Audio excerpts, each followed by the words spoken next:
Welcome to Burlap Teachers. Enjoy the video. In this video, I will explain how to make fish with paper. First, ensure you have all your materials ready. You'll need a few sheets of paper, a pair of scissors, and some glue. Selecting different colors of paper can add a lot of personality to your fish. Make sure your workspace is clear and clean, providing ample room for folding and cutting.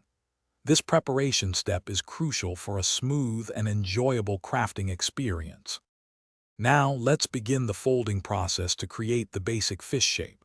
Take a square piece of paper and fold it diagonally in half, creating a triangle. Press down firmly along the fold to make a crisp crease.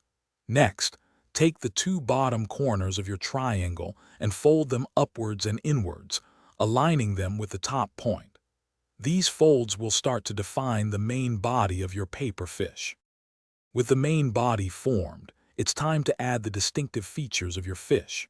Carefully cut out small triangular shapes from a contrasting color of paper. These will serve as the fins and tail. Apply a small amount of glue to the base of each fin and attach them to the sides and back of your fish. Finally, draw on some eyes with a marker, or for a playful touch, glue on a pair of googly eyes to bring your paper fish to life. To complete your paper fish, let's add some decorative flair. Use markers, crayons, or even glitter to draw scales, stripes, or unique patterns on its body. Feel free to get creative and make each fish distinct.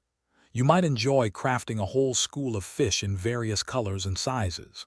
Once finished, these charming paper fish make wonderful decorations for a room, a bulletin board, or even as part of a mobile. Thanks for watching. Consider subscribing if this video helped you.